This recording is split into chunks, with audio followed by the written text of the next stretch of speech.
Hey comic fans, welcome to the Comic Fix, your one-stop shop for every single thing DC Comics system creator owned to a little bit Marvel. My name's David, and welcome to the Comic Fix. So, in this video, I'm doing it again on my lunch break. And start things off, we got Batman Incorporated issue number 4. And on here you see Wingman and Redbird. Now, who is Redbird? Well, he is Robin after all. So, the Leviathan has been getting closer to taking over Gotham. As the enemy gets closer, Batman calls on the help of everybody on Batman Inc. So will they be able to stop the Leviathan, or will Batman win the day? So with this issue, it was kind of a mixed baggage. Chris Burnham's art was fantastic. I loved everything about this. I thought this was one of his strongest issues to date. The bad though is Grant Morris. Grant Morris is doing Grant Morris's own take on Batman, and with it he's putting his own history into it. It's a little bit of the old DCU with the new DCU. And in here we get the reveal of who is Wingman. Now I never knew, because I never read the previous volume of Batman Inc. before the New 52 started, that there was this whole mystery of who is Wingman. Well, in here you find out. Now the reveal was nothing special. I mean, I looked at it just like, okay, because I didn't know that there was a big old mystery on who this character was. Because as I recollect, in the 5 issues that we got of Batman Inc. in the New 52, Wingman has only been in there once, and that was in the 0 issue. So I didn't really think of who is this guy. It was just this big old mystery. And I saw online that the people who actually read the previous volume of Batman Inc., they actually enjoyed this issue a lot more than I did. I thought the storyline was okay. It's nothing that stuff I've seen before. And I do like the corniness of Batman Inc. It really is what Grant Morrison is going for. It's a different type of Batman than you get in Scott Snyder. And that's what I said in my previous video. That's what I want people to do. But do I feel like I have to buy this issue or buy this series? And that's no, because I don't feel like it's part of continuity. There's a part in the reveal of who is Wingman, and I'm not going to ruin it, but seeing Damian's reaction to it makes me think, is Grant Morrison considering that what happened in Batman and Robin actually happened? And to be more enlightened on it, you have to actually read this book and find out who the reveal is. I'm not going to ruin it here, because that's the fun of reading comics, and I'm not going to be ruining everything for you. But there is a lot of fun action scenes in here, a lot of funny scenes, and seeing the parts with Batwing or Wingman in there was really awesome. And the whole issue, the reason why I would actually still continue picking the series up is for Chris Burnham's art. And I cannot wait to see where he will go after this series is done, because he is an awesome drawer or artist. And I think he's become one of my favorites, just to seeing everybody's reaction to everything that's going on. It just picture perfect. I mean, he just sets the tone for the book, and with the type of style that Grant Morrison is going for, this is a perfect matchup. But it was just a story that I didn't really care about. I mean, I didn't really care for the big old reveal, because I didn't know that there was a reveal to begin with. So I'm going to give Batman Inc. issue number 4 a 3 out of 5. It's a fun book, but it's a book more for the fans that have actually read the previous volume of Batman Inc. to get into it. And it is all about Grant Morrison and his interpretation of what is in continuity and what is not. So my next book that I'm going to be reviewing is Talon. Now, Talon, we are introduced to the character Calvin Rose. He is the only Talon who escaped the grasp of the Court of Owls. He has heard rumors of what the Batman did in the destruction of the Court of the Owls, so he has to go see it for himself. So he's going to Gotham City for the first time in a long time. And what he finds is that the court is still in control, but they have been weakened by what the Bat did. So let's get on to the good, the bad, and when I should pick this book up. The good. I really love the opening sequences with Rose and or Calvin and the Talon he faced off against. awesome scenes. The artist does a perfect job at representing everything, and I like the way how you just see like the way he's using the knives.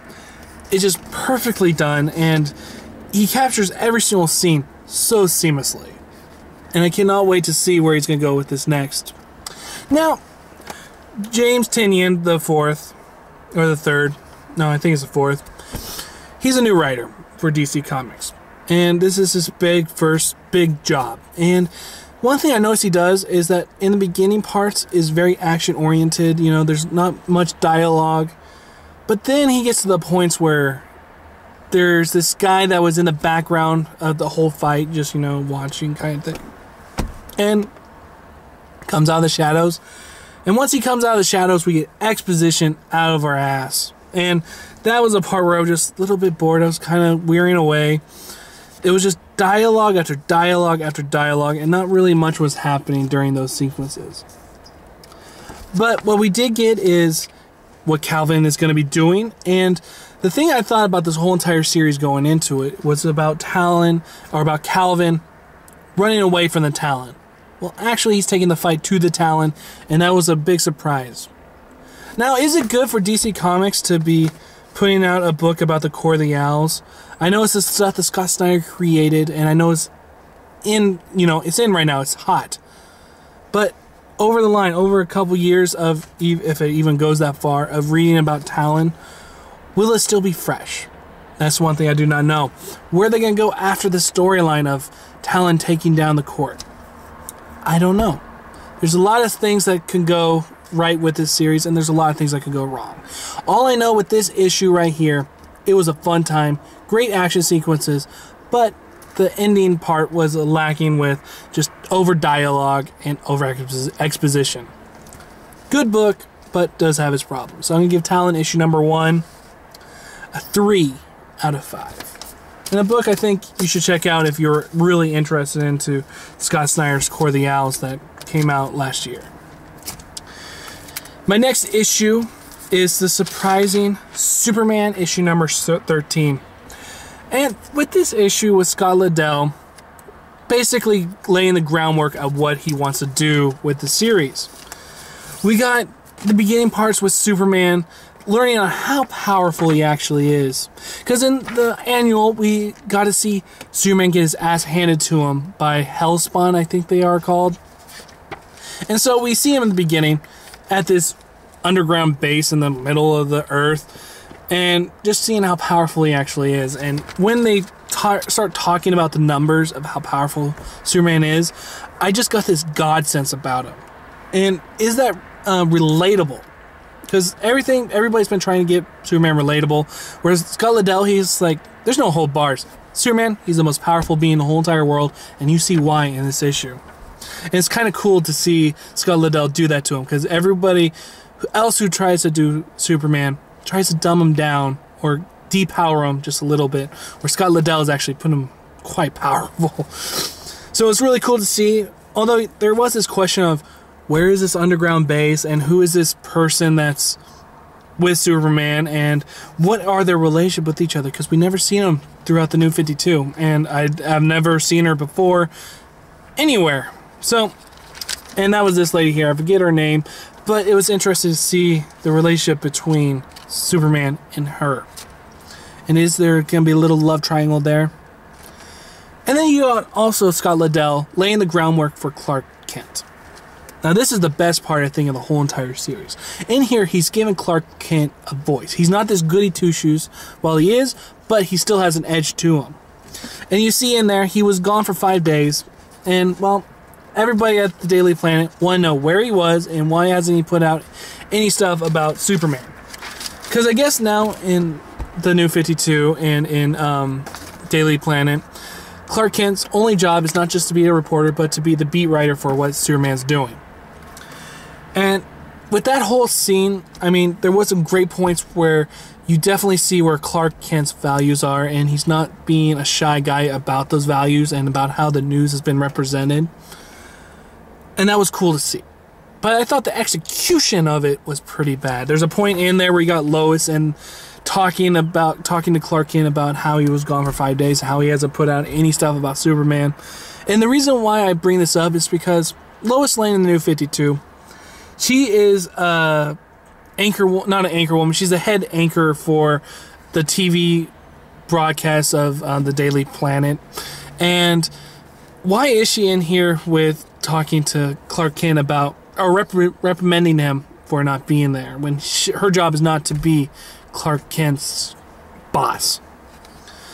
But there was a point in there where you just see Clark just get a one-up on her, saying to her that you're not doing the news anymore, that you're basically just a tabloid, not a good news place. And then there was another point in there where Clark goes and sees that Lois Lane is doing some text messages. And he does evading of privacy, as you see right here, uses his x-ray vision to see what Lois is doing. And you see that Lois actually has another guy who she's moving in with. Now, is this really a thing that Clark Kent or Superman would actually do, is evade privacy by using their x-ray vision to look into someone else's text messages? It kind of irks me, not in a big way, but just made me just shake my head. Like, what the hell is going on? Now, I kind of ripped this book a little bit at that point. Now, let me talk about the good. The good, I believe, is the art. The art in here is by Kenneth Rocafort. Rocafort, I think that's his name. I probably butchered it. I know I did. He does a fantastic job. Just the way he does his artwork, there's so much detail and everything, and I think he's the perfect artist for Superman. I just love his art. It brought a new dimension to the series. And then we got the prelude to Hell on Earth, which sounds pretty awesome, and I can't wait to see where it's going to go. And I'm just going to leave that off right there. There's a lot in here to like, but there's a lot in here to dislike. This book is on the right path, and I cannot wait to see where it's going to go. So I'm going to give Superman issue number 13 a surprising 3.5 out of 5. And with all the wrongs that were in there, with just like the characterization of Clark looking into somebody's texts, or just the way how the story was developed, I mean, there was a lot of bad, but the good outweighed the bad. So, 3.5 out of 5. It was a book that just surprised the hell out of me. And I think this book can actually go in the right direction. So, my next book, and let me just see what time it is so I don't... 5:45. Okay. We got time for, I think, one more review. And that review is for Justice League Dark, issue number 13. In here, we got John Constantine, who is still on the hunt for the Book of Magic. And you also got the enemies off through the Book of Magic. I'm not going to ruin the storyline, because the storyline is that awesome. Just know the premise is everybody's going after the Book of Magic. Now, the great stuff about this book. The art. Now, the art in here was a series that I've noticed is a lot different than every other series out there. They do some special effects on there for the magic, and I think that works. It makes the book seem unique, and it makes the magic seem unique out of the whole DC universe. This is the one book that magic's been used quite a bit. And it's nice to see the different contrast between a regular superhero book and the magic of the DC universe in this book. So the art is top-notch. There's one point in there where you see, what's her name? Black Orchid. She's always been known to use shape-shifting. And in the new DC universe, the shape-shifting part has been always known to represent the red. Well, in here we see Orchid using the power of the green. Now that just blows my mind. It's like, how powerful is this girl, and how did she get the power of the red and the power of the green? What happened? Because there's a point in there where Constantine notices that, and he says to her, "What? You're using the power of the red and the green? What's your story?" And she says it's confidential. So I know Jeff Lemire has a big plans for Black Orchid, and I cannot wait to see. It was just that little point where if you're a big DC Universe guy and you see that scene, you're just like, there's stuff's going to be happening here, and I cannot wait to see it. So we got the big old fight scenes with the enemies and the good guys, which are just so beautifully done. But then we get the villain, the true villain, come out. And if you read the Zero issue, it should not be a big old surprise. But that Zero issue that came out for Justice League Dark last month definitely did give a little bit of extra content or idea of the world that Jeff Lemire's making for the Justice League Dark. And I would suggest everyone, don't miss the Justice League Dark Zero issue. If you're really worried about the Zero issue, just go pick up Justice League Dark and then read issue number 13, and your experience of the story will be that much richer. And then another point that just blew my mind in this whole entire series. There's a point in there where the House of Secrets and the House of Mystery are in an intergalactic space battle, and it was so surprising to see that and so fun to read that it just blew my mind by how much fun Jeff Lemire's putting into this whole entire series. I mean, just look at that. It's just so much fun to see intergalactical house battles in a book. Just so much fun. I just had a big old smile reading this book all the way through. Now, there was one question I saw on I think it was Beardo's video, and somebody asked them, would this be a perfect jumping on point for anybody to read? I would say no. It's kind of like in the middle of a storyline that Jeff Lemire's been telling. I would say go back about 3 or 4 issues, go pick those ones up, get caught up, and then you'll enjoy this book that much more. And that was the only negative I saw, was that it wasn't really new reader friendly, where I thought that after the Zero issues, 13 was supposed to be a good jumping on point for new readers. I would say that this one wasn't. You'll be kind of lost by what's going on. But if you just enjoy the ride, it's a fun ride. So Justice League Dark issue number 13 gets a 4.5 out of 5. And it would have got a 5 out of 5, but I'm being kind of a little harder on books, so that when those books really come out that deserve the 5 out of 5, it gets it. The only reason why this book did not get it was because kind of new reader friendly. So let's see what time it is. Yep, I'm going to be ending this video here. My name is David. This is the Comic Fix. And my question to you is, Justice League Dark, are you willing to give it a try? Because it's been really good since Jeff Lemire came on. Let me know in the comments below. This is Dave from the Comic Fix saying I'll see you guys next time.